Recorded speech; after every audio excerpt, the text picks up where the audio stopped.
esse Richard Bandler, ele era um cara, família normal, família simples, nada demais. Só que ele tinha uma cabecinha um pouco diferente. Ele gostava de destruir as coisas e depois construir. Quem é que, por exemplo, aqui é uma criança que ganhava o brinquedo e desmontava o brinquedo? E depois tentava montar e faltava pedaço. Muitas vezes, talvez o diferencial é que ele conseguia remontar os brinquedos dele depois. Né? Quando eu desmontava os meus, tinha pedaço que não sobrou pedaço, sobrou a cabeça, né, do Playmobil. Enfim, ele gostava de desconstruir as coisas para depois reconstruir. Tanto é que ele tem uma história de um despertador que ele tinha, daqueles antigos, sabe? Que tem a sinaleta em cima, que toca, bem década de 80, 90, que tinha quebrado. E aí o que ele fez? Ele desconstruiu esse despertador e remontou. E o problema é que o despertador estava quebrado. E depois, quando ele remontou, o despertador voltou a funcionar. Então, alguma coisa ali na reconstrução do despertador fez aquele despertador voltar a funcionar. Tá? E quando ele vai, acho que na Califórnia, com 16, 17 anos, você já pode tirar carta.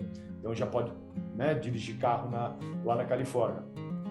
E ele construiu o carro dele em cima de ferro velho. Ele foi no ferro velho, ele pegou partes de carros e construiu o carro dele. Então, ele sempre teve essa cabeça de ver as coisas, desconstruir o que tinha ali por dentro, remontar as coisas. Então, ele até tinha ele gostava de dizer que o carro dele era de ferro velho e era mais rápido que os carros que vinham, por exemplo, de fábrica, né? Porque ele tinha lá o pneu especial, ele colocava lá o turbo, o nitro, ele fazia de tudo para aquele carro ser ali um carro super potente. Mas era tudo o quê? Construção que ele veio a ter no ferro velho mesmo.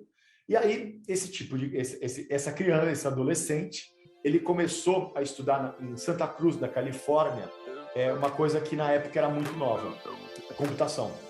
Era uma coisa muito recente, né? Década de 70, as primeiras universidades que ensinavam computação, ele foi lá e fazer computação. E uma das coisas que aconteciam naquela época da computação é que você tinha que construir um programa para o computador rodar. Tá? Então, isso, naquela época, eles já aprendiam a desenvolver um software, por exemplo. E um dos primeiros softwares que ele teve que desenvolver foi um software de contabilidade. Então, acho que uma das provas que ele tinha que fazer em grupo era construir um software de contabilidade. Então, qual foi a ideia dele?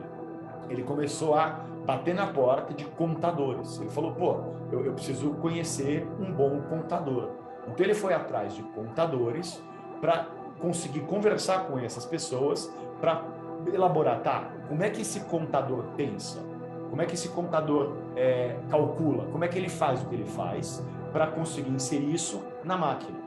Então, ele começou a estudar pessoas que faziam muito bem contabilidade para tentar identificar como que essa pessoa pensava ao ponto de inserir esse tipo de pensamento, né? Transformar em cálculo, né? Transforma naqueles zeros e uns. Antigamente tinha muito, a programação era muito mais feita por 01, 001, enfim, e transformar isso num programa. E ele ganhou um prêmio por isso. Ele foi naquele ano ele ganhou um prêmio por esse software e ele foi convidado para ir para Stanford conhecer um dos grandes computadores que existia. Acho que era o computador mais potente que existia no mundo naquela época, era em Stanford. E ele foi lá. Ele teve chance de conhecer muitas pessoas que faziam isso, que eram os tais programadores. Então eles estavam lá estudando programação. E ele foi estudar. Ele falou que naquela época os computadores eram gigantescos, eram do tamanho de um andar inteiro de um escritório. E você tinha que usar roupas para 0 graus, porque a temperatura tinha que ser muito baixa.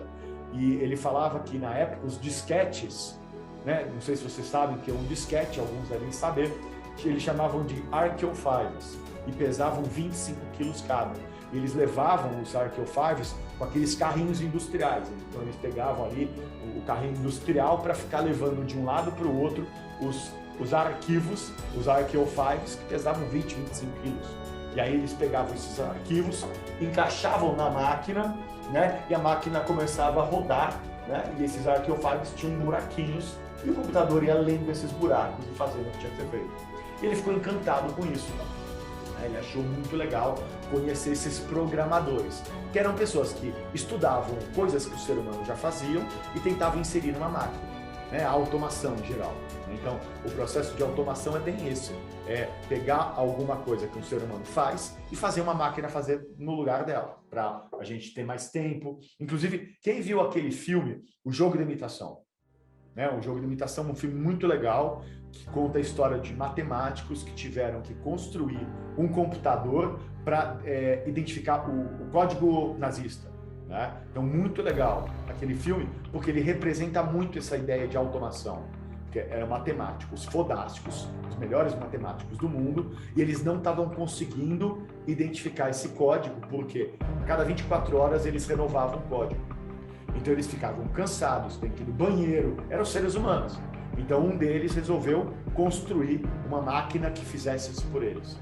Né? Foi um dos primeiros computadores assim mecanizados que a gente conhece. Então que acho que esse computador existe, ele está exposto, se não me engano, na NASA. Né? E é muito interessante. Então, a ideia que o Richard teve, né, que ele começou a ter contato muito, é com esse mundo de programação. Estudar pessoas competentes e transformar isso num programa. Construir um arquivo em cima disso.